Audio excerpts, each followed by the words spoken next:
Al-Iman TV, sarana penyubur keimanan. Bismillahirrahmanirrahim. Assalamualaikum warahmatullahi wabarakatuh. Alhamdulillahirabbil alamin.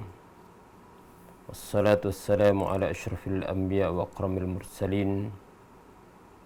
Nabiyina wa rasulina Muhammadin wa ala alihi wa sahbihi ajma'in. Wa man tabi'ahum bi ihsanin ila yaumiddin, amma ba'du. Ma'asyiral muslimin, para pemirsa Al-Iman TV rahimakumullah. Alhamdulillah, puji syukur kehadirat Allah Subhanahu wa taala yang memberikan kepada kita berbagai macam kenikmatannya. Nikmat yang paling agung adalah nikmat iman, nikmat al-yaqin, nikmat akidah, nikmat tauhid. Dan nikmat dunia yang paling agung adalah al-afiyah, yaitu kesehatan dan keselamatan. Sehingga baginda Nabi sallallahu alaihi wasallam bersabda, "Ma'utiya abdun ba'dal yaqin afdal minal afiyah atau a'dham minal afiyah," atau kama qala sallallahu alaihi wasallam. Tidaklah seorang diberikan nikmat yang lebih agung setelah nikmat keyakinan, yaitu akidah, melebihi nikmat lafiyah, kesehatan dan keselamatan. Semoga kita menjadi para hamba Allah yang apabila diberikan nikmat bersyukur, apabila diuji bersabar, dan apabila berbuat salah cepat tobat dan istighfar. Kedua kalinya salawat dan salam semoga tercurah kepada baginda Nabi kita Muhammad sallallahu alaihi wasallam, kepada keluarganya, semua para sahabatnya tanpa terkecuali, dan orang-orang yang mengikuti jejak beliau sampai hari kiamat. Ma'asyiral muslimin rahimakumullah. Kita akan membahas tentang tauhid. Dan para ulama Islam mengatakan, fa inna syarfal ilmi bi syarfi ma'lumi. Sesungguhnya kemuliaan suatu ilmu tergantung pada objek kajiannya. Maka tatkala pembahasan tauhid membahas tentang Allah Subhanahu wa taala, tentang perbuatan-perbuatan Allah yang dikenal dengan ar-rububiyah. Tatkala tauhid membahas tentang nama-nama dan sifat Allah yang dikenal dengan tauhid al-asma wa sifat. Tatkala tauhid berbicara tentang hak Allah Subhanahu wa taala, yaitu memurnikan ibadah kepadanya dan meninggalkan ibadah kepada selainnya, maka tauhid merupakan pembahasan yang paling agung dalam agama kita. Sehingga apabila ada pembagian al-fiqhul akbar wa al-fiqhul asghar, maka pembahasan tauhid merupakan al-fiqhul akbar, pembahasan tentang fikih besar dibanding dengan pembahasan furu' yang semua agung mulia, tapi suatu yang agung itu bertingkat-tingkat. Pembahasan yang penting itu bertingkat-tingkat. Ada al-aham dan ada al-muhim. Ada yang penting dan ada yang terpenting. Ada al-asal dan ada al-fara'. Ada cabang dan ada pokok dan pondasi. Maka tauhid adalah merupakan pokok pembahasan dalam agama. Tauhid merupakan pondasi dalam beragama.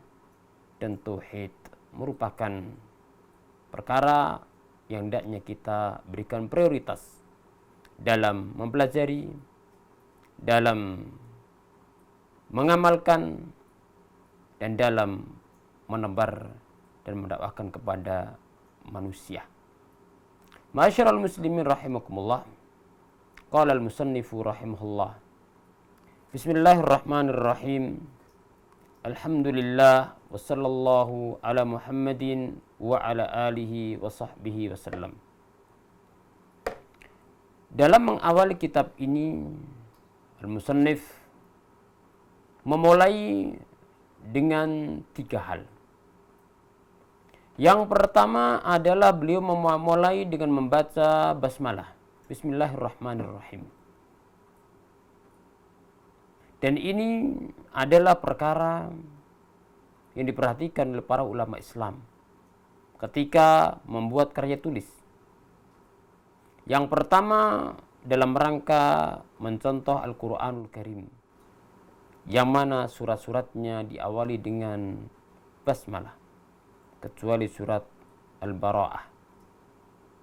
Kemudian yang kedua, dalam rangka mencontoh baginda Nabi Shallallahu Alaihi Wasallam dalam surat menyuratnya, karena Nabi Shallallahu Alaihi Wasallam apabila menulis surat kepada para raja, mendakwai mereka kepada Islam, menunjukkan kemuliaan Islam, dan Islam harus didakwahkan karena berbeda dengan yang lainnya. Agama yang mendatangkan keselamatan, aslim taslam, masuklah Islam, engkau akan selamat, kata Nabi SAW. Maka Rasulullah mengawali dengan basmalah. Maka mengawali menulis karya suatu buku dengan Bismillahirrahmanirrahim adalah mencontoh baginda Nabi Shallallahu Alaihi Wasallam dalam menulis surat menyurat. Kemudian yang ketiga, ketika seorang penulis menulis buku dengan mengawali Bismillahirrahmanirrahim, atau amalan-amalan yang penting diawali dengan membaca basmalah, berarti seorang minta pertolongan kepada Allah Subhanahu wa taala agar dimudahkan, agar diberikan taufik. Karena kata bismillah ada ba dikenal dengan ba isti'anah, menunjukkan makna permohonan tolong kepada Allah Subhanahu wa taala. Dan seorang hamba tidak akan bisa beramal soleh, tidak akan bisa berbuat baik, tidak akan bisa beribadah dan lain sebagainya tanpa pertolongan Allah Subhanahu wa taala. Kemudian yang kedua, al-mu'allif, penulis, memuji Allah Subhanahu wa taala. Alhamdulillah, memberikan pujian kepada Allah Subhanahu wa taala. Karena Allah Subhanahu wa taala yang maha terpuji, maka kita para hamba diberikan memuji Allah Subhanahu wa taala. Dan pujian kepada Allah bagian daripada wujud syukur kita kepada Allah Subhanahu wa taala. Karena lambang syukur itu ada 3. Yang pertama dengan hati, dengan mengikrarkan dan meyakini bahwa semua nikmat itu datangnya dari Allah. Wa ma bikum min ni'matin faminallah. Dan apa saja yang ada pada kalian kecuali itu dari Allah Subhanahu wa taala. Yang kedua, as-sana 'ala Allah, dengan lisan, dengan cara apa? Banyak memuji Allah Subhanahu wa taala. Kemudian yang ketiga, dengan al-jawarih, dengan al-af'al wal a'mal, mengerjakan amal perbuatan yang saleh yang mendatangkan ridhonya Allah, menggunakan nikmat yang Allah berikan untuk mendekatkan diri kepada Allah Subhanahu wa taala. Kemudian yang ketiga, al-muallif rahimahullahu taala mengucapkan salawat dan salam kepada Nabi kita Muhammad sallallahu alaihi wasallam, untuk keluarganya dan para sahabat Nabi sallallahu alaihi wasallam.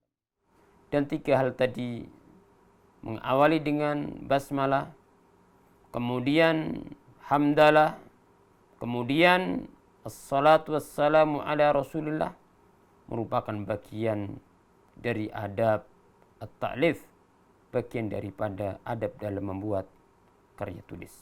Maka dianjurkan siapa yang ingin membuat karya tulis hendaknya mengawali dengan 3 hal tadi. Kemudian Mu'allif mengatakan Kitabut Tauhid, Kitabut Tauhid, bahwa pembahasan kita adalah tentang at-tauhid. Bahkan sebagian nuskhah tambah disebutkan muqaddimah. Langsung qal Kitabut Tauhid. Kitab artinya adalah maktub, suatu yang ditulis. Di dalamnya ada bab-bab, di dalamnya ada pembahasan-pembahasan. At-tauhid dan bab yang akan kita bahas, pembahasan-pembahasan yang kita bahas adalah fokus kepada pembahasan at-tauhid. Apa arti tauhid, ma'asyiral muslimin? Kata at-tauhid dari kata wahada yuwahhidu tauhidan, ay ja'ala syai'a wahidan. Tauhid artinya adalah menjadikan sesuatu itu esa, menjadikan sesuatu itu tunggal. Ketika dikatakan tauhidullah fid du'a, mentauhidkan Allah dalam doa, berarti seorang muslim doanya hanya kepada Allah, tidak doa kepada selainnya.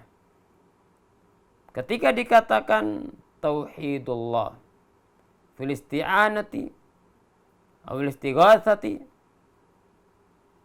maka seorang muslim meminta pertolongan hanya kepada Allah.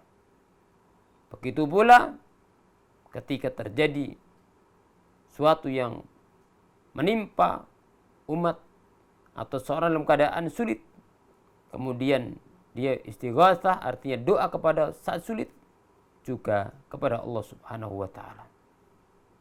Adapun makna tauhid secara istilah adalah ifradullah bil ibadah, yaitu mengesahkan Allah dalam peribadatan.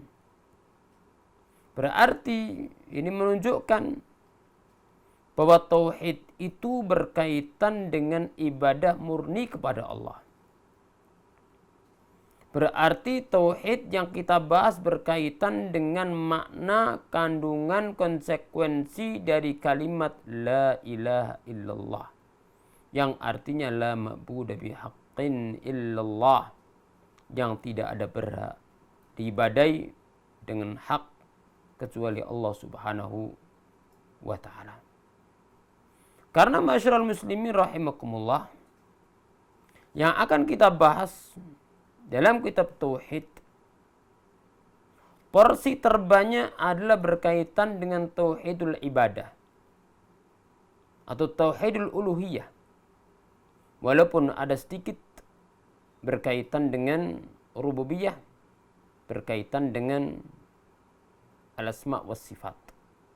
Tapi porsi terbanyak dan inti bahasan kita berkaitan dengan tauhid al-uluhiyah atau dengan tauhid al-ibadah, pemurnian ibadah hanya kepada Allah Subhanahu wa taala. Ma'asyiral muslimin rahimakumullah. Sehingga maksud daripada bab ini atau pembahasan ini, kitabut tauhid, artinya adalah bayan wujubit tauhid, yaitu menjelaskan tentang kewajiban bertauhid. Kewajiban tentang bertauhid. Wal murad bi asalatan tauhidul ibadah. Dan memang kata tauhid itu apabila disebutkan, maka maksud secara asal adalah ibadah. Bahkan telah datang penjelasan dari sahabat Ibnu Abbas. Beliau mengatakan, kullu ma warada kullu ma warada fil Qur'an minal ibadah fal muradu bi tauhid. Setiap yang datang dalam Al-Qur'an tentang ibadah dan perintah beribadah, maksudnya adalah tauhid. Pondasinya adalah tauhid dan tujuannya juga tauhid, bahwa semua amal kita peruntukkan Allah semata, bukan kepada selainnya. Ma'asyiral muslimin rahimakumullah. Mengapa kita diwajibkan untuk bertauhid? Mengapa kita diwajibkan untuk bertauhid? Yaitu memurnikan ibadah kepada Allah. Tidak boleh ibadah kepada selainnya. Tidak kepada para malaikat, tidak kepada para nabi, tidak kepada para rasul, tidak kepada orang saleh, tidak kepada yang lainnya, tapi ibadah murni kepada Allah. Mengapa kita wajib bertauhid, memurnikan ibadahnya kepada Allah? Alasan yang pertama adalah karena Allah Subhanahu wa taala menciptakan kita adalah untuk mewujudkan tauhid, ibadah murni kepada Allah Subhanahu wa taala. Apa dalilnya? Yaitu firman Allah Subhanahu wa taala dalam surat Az-Zariyat, "Wa ma khalaqatul jinna wal insa illa liya'budun." Tidaklah aku ciptakan jin dan manusia kecuali untuk ibadah kepadaku, kata Allah. Wa ma khalaqtul jinna wal insa illa liya'budun. Tidaklah aku ciptakan jin dan manusia kecuali untuk ibadah kepadaku. Dari mana kita ambil dalil akan wajibnya bertauhid? Yaitu diambil dari firman Allah, illa liya'budun, kecuali untuk ibadah kepada Allah. Dan kata ibadah apabila disebutkan dalam khitab syara' dalam Al-Qur'anul Karim maupun sunnah Nabi sallallahu alaihi wasallam, maka maksudnya adalah tauhid. Maksudnya adalah murni kepada Allah, ibadah kepada Allah semata, dan meninggalkan ibadah kepada selainnya. Dan ini adalah tafsir dari sahabat Nabi Shallallahu Alaihi Wasallam yang dikenal dengan Habrul Ummah, yaitu seorang yang mulia, sepupu Nabi Shallallahu Alaihi Wasallam, yang didoakan Nabi Shallallahu Alaihi Wasallam agar Allah ajarkan padanya tafsir Al-Quran. Allah faqihu fiddin wa alimu ta'wil. Ya Allah, ajarkan kepada Ibnu Abbas pemahaman agama, dan ajarkan kepada beliau, kepada dia at-ta'wil, yaitu maksudnya adalah tafsir Al-Quranul Karim. Maka Ibnu Abbas menjadi seorang yang luar biasa, terutama dalam memahami ayat-ayat Al-Quranul Karim. Nah, Ibnu Abbas mengatakan, kullu ma warada fil Qur'ani minal ibadati fa ma'nahu tauhid. Semua yang datang dalam Al-Quran dari ibadah, artinya semua ibadah dalam Al-Quran maksudnya adalah tauhid. Kenapa demikian? Karena ibadah tidak dinamakan ibadah tanpa tauhid. Ibadah tidak dinamakan ibadah apabila dibarengi dengan perbuatan kesyirikan kepada Allah.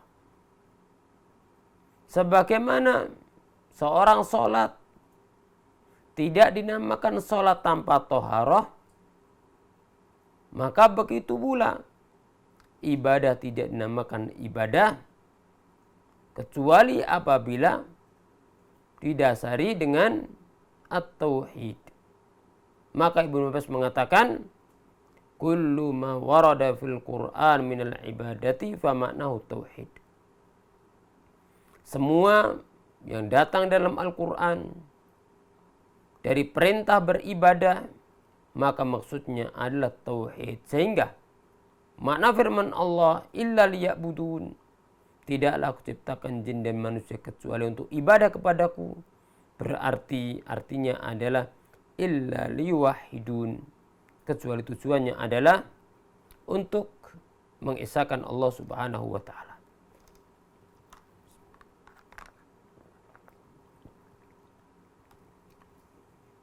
Dan penjelasan Ibnu Abbas tentang mana ibadah yang ditafsirkan dengan tauhid ini adalah yang disebutkan oleh Imam Al-Baghawi dalam tafsirnya. Ma'asyiral muslimin rahimakumullah. Dan ayat tadi, wa ma khalaqatul jinna wal insa illa liya'budun, menunjukkan kepada kita hikmah dan tujuan dari penciptaan manusia dan jin. Al-hikmah min khalqil jinni wal ins. Ayat tadi menjelaskan kepada kita tentang hikmah dan tujuan penciptaan manusia dan jin. Dan ini adalah perkara yang wajib diketahui setiap manusia. Seorang apabila memahami ayat ini, seorang apabila memahami tujuan daripada penciptaan dirinya itu untuk ibadah kepada Allah, untuk mentauhidkan Allah, maka akan sadar bahwasanya keberadaan di dunia adalah untuk ibadah kepada Allah Subhanahu wa ta'ala. Untuk ibadah kepada Allah Subhanahu wa ta'ala, untuk mentauhidkan Allah Subhanahu wa ta'ala. Apabila tujuan ini tidak kita pahami, maka kehidupan kita manusia tidak akan berbeda dengan kehidupan makhluk lain. Tidur, bangun, makan, minum, datang malam, tidur, tidak ada bedanya. Tapi manusia Allah inginkan agar mereka menjadi mulia. Mereka paham akan tujuan keberadaannya di dunia, yaitu untuk ibadah kepada Allah, untuk memurnikan ibadah kepada Allah Subhanahu wa ta'ala, untuk memakmurkan bumi ini dengan ibadah kepada Allah Subhanahu wa ta'ala. Apabila ini kita pahami, maka semoga kita menjadi orang-orang yang sukses. Bikum ahsanu amala alladzi khalaqal mauta wal hayata liyabluwakum ayyukum ahsanu amala. Allah menciptakan kehidupan dan kematian untuk menguji siapakah yang paling baik amalnya. Ma'asyiral muslimin rahimakumullah. Maka ayat tadi menunjukkan kepada kita yang pertama, dari sisi sharihul ayat, tentang ayat yang begitu jelas menunjukkan bahwasannya Allah menciptakan kita untuk ibadah. Yang kedua adalah dari sisi lazimul ayat, kelaziman ayat, yang artinya apabila Allah menciptakan jin dan manusia, berarti Allah memerintahkan mereka beribadah. Apabila Allah menciptakan jin dan manusia untuk ibadah, berarti otomatis Allah memerintahkan ibadah. Dan ibadah adalah tauhid. Maka tatkala Allah memerintahkan ibadah dan Allah memerintahkan bertauhid, secara asal perintah hukumnya adalah wajib, maka seorang ibadah kepada Allah dengan murni mentauhidkan Allah, maka hukumnya adalah suatu kewajiban. Ma'asyiral muslimin rahimakumullah. Jadi yang pertama, mengapa kita wajib untuk bertauhid? Alasannya adalah karena Allah menciptakan jin dan manusia, tujuannya adalah untuk mentauhidkan Allah Subhanahu wa ta'ala. Kemudian yang kedua, ma'asyiral muslimin, mengapa kita harus bertauhid? Alasannya adalah karena Allah mengutus para nabi dan rasul untuk mendakwahkan dan menyerukan tauhid kepada manusia. Allah Subhanahu wa taala berfirman dalam surat An-Nahl ayat 136, "Wa laqad ba'atsna fi kulli ummatin rasulan an i'budullaha wastanibut taghut." Dan sungguh kami telah mengutus pada tiap-tiap umat. Ini menunjukkan kasih sayang Allah kepada manusia. Wa laqad ba'atsna, dan sungguh kami utus pada tiap-tiap umat seorang rasul. Apa misinya? Apa tujuannya? Ani'budullaha wastanibut taghut, yaitu agar beribadah kepada Allah, atau ibadahlah kepada Allah dan jauhilah taghut. Ma'asyiral muslimin, maka sebagaimana ayat yang tadi kita bahas dari surat Az-Zariyat menunjukkan bahwa Allah menciptakan kita untuk ibadah secara murni kepada Allah, untuk mentauhidkan Allah, maka berarti ayat ini juga menunjukkan kepada kita bahwa Allah mengutus para rasul tujuannya adalah untuk menegakkan tauhid, ibadah kepada Allah. Ma'asyiral muslimin rahimakumullah, Allah Subhanahu wa taala menciptakan kita untuk ibadah. Tapi karena manusia tidak akan sanggup beribadah sesuai dengan yang Allah harapkan, mereka tidak akan mampu untuk mengenal jalan menuju Allah dan surganya kecuali dengan bimbingan wahyu. Maka Allah Subhanahu wa taala mengutus seorang rasul. Allah mengutus seorang rasul. Allah turunkan padanya kitab suci. Yang paling mulia adalah Nabi kita Muhammad sallallahu alaihi wasallam. Allah utus kepada kita seorang rasul yang mulia, rasul yang paling agung, rasul akhir zaman. Wala nabiyya ba'da, tidak ada nabi setelahnya. Kemudian Allah turunkan kepada beliau Al-Qur'anul Karim. Maka dengan demikian kita mengenal Allah Subhanahu wa taala. Kita mengenal Nabi sallallahu alaihi wasallam, mengenal sabdanya, dan kita mengenal Islam. Mengenal Islam. Allah Subhanahu wa taala menurunkan kitab yang paling mulia, Al-Qur'an Karim, kepada Rasul yang paling mulia, Nabi Muhammad sallallahu alaihi wasallam, melalui malaikat yang paling mulia, Jibril alaihissalam, di bulan yang paling mulia, Lailatul Qadar, di bumi yang paling mulia, yaitu di Makkah, dengan lugah yang paling bagus, yang paling mulia, bahasa yang paling mulia Allah pilih, yaitu bahasa Arab. Maka Al-Quran diliputi dengan kesempurnaan, mukjizat yang Allah berikan kepada Nabi Shallallahu Alaihi Wasallam, dan misi utamanya, kesimpulannya adalah untuk mengajak ibadah murni kepada Allah, untuk mentauhidkan Allah. Ibnu Qayyim bahkan mengatakan, kullu ayatin fil Quran fahuwa tauhid. Setiap ayat dari Al-Quran isinya ada tauhid.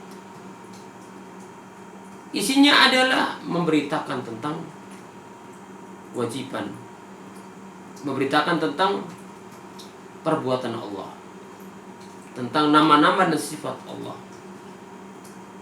tentang kewajiban ibadah kepada Allah, tentang perintah dan menjauhi larangan, konsekuensi daripada tauhid. Menjelaskan tentang balasan bagi ahli tauhid dan balasan buruk bagi orang-orang yang menentang tauhid. Maka Al-Quran kesimpulannya adalah tauhid. Walaqad ba'atsna fi kulli ummatin rasulan an ibudullaha wastanibut taghut. Dan sungguh kami utus pada tiap umat seorang rasul, misinya adalah ibadahlah kepada Allah dan jauhilah taghut. Ayat ini menunjukkan dua hal penting. Yang pertama adalah firman Allah anibudullah, sembahlah Allah. Maka di sini mengandung perintah ibadah kepada Allah. Dan sudah kita bahas bahwa setiap perintah ibadah dalam Al-Quran artinya adalah tauhid. Berarti di sini Allah memerintahkan kita untuk mentauhidkan Allah. Berarti anibudullah artinya adalah anwahidullah, agar kalian mengesahkan Allah. Maka ini perintah. Dan asal perintah adalah kewajiban, berarti ibadah kepada Allah secara murni. Dan itu merupakan tauhid, adalah suatu yang kewajiban bagi kita semua. Kemudian sisi yang kedua pada ayat tadi adalah wastanibut taghut, dan jauhilah taghut. Artinya dalam ibadah kepada Allah tidak cukup ibadah kepada Allah, tapi ketika kita beribadah kepada Allah harus dengan menjauhi berbagai macam bentuk perbuatan menyekutukan Allah, meninggalkan yang diibadai selain Allah Subhanahu wa taala. Wastanibut taghut wa huwa amrun bimuba'adati ibadati ghairillah. Pada ayat tadi, tinggalkanlah taghut adalah mengandung perintah menjauhi ibadah kepada selain Allah. Wala tatahaqqaqul muba'adatu illa bitauhidillah. Dan kita tidak akan bisa menjauhi taghut kecuali dengan memurnikan ibadah kepada Allah. Berarti kita diperintahkan untuk mentauhidkan Allah. Dan asal perintah hukumnya adalah wajib. Ma'asyiral muslimin rahimakumullah. Kata taghut dalam syariat memiliki dua makna. Yang pertama adalah khas, bahwa syaitan. Taghut artinya adalah setan. Dan ini rasul taghut, dan ini adalah kepala daripada taghut yang ada, yaitu syaitan. Maka apabila ada kata taghut, pertama kali yang masuk di situ adalah syaitan. Karena hakikat peribadatan kepada selain Allah, hakikatnya adalah ibadah kepada setan. Adapun makna yang kedua itu maknanya lebih umum. Disebutkan oleh Imam Ibnu Qayyim rahimahullahu taala dalam I'lamul Muwaqqi'in atau A'lamul Muwaqqi'in, kata beliau, kullu ma tajawaza bihil abdu haddahu min ma'budin aw madbu'in aw muta'. Segala sesuatu yang melampaui batas, karena taghut dari taghayat gha, artinya tajawaza yatajawazu al-had, yaitu suatu yang melampaui batas. Sehingga arti taghut adalah kullu ma tajawaza bil abdu hadda, semua yang dilakukan seorang hamba yang mengandung unsur melampaui batas, baik kepada suatu yang disembah, au madbu, atau suatu yang diikuti, au muta, atau suatu yang ditaati.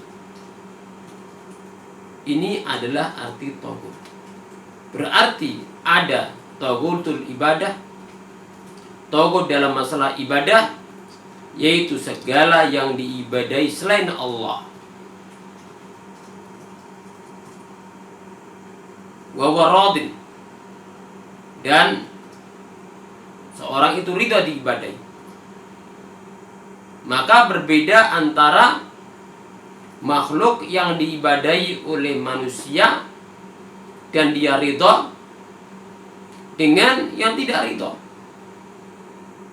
Maka ada sebagian manusia menyembah para nabi dan para rasul. Mereka tidak ridha para nabi dan rasul disembah. Karena semua rasul mengajak manusia ibadah kepada Allah. Gak ada satupun seorang rasul yang mengajak ibadah kepada dirinya. Tidak ada. Semua rasul mengajak manusia untuk ibadah kepada Allah. Maka mereka bukan tauhid, tapi perbuatan penyembahan kepada selain Allah itu adalah merupakan tauhid, merupakan tidak melampaui batas. Kemudian yang kedua yaitu tauhidul ittiba, yaitu tauhid dalam babakan ittiba, mengikuti, yaitu yang diikuti dalam perkara yang menyelisih syariat, jelas-jelas menyelisih syariat, tapi tetap minta diikuti, minta dijadikan panutan walaupun jelas dalam hal yang salah, menyimpang dari agama. Yang ketiga adalah tauhidut ta'ah dalam masalah ketaatan, yaitu ketaatan dalam maksiat kepada Allah Subhanahu wa taala. Apabila seorang dalam maksiat kepada Allah,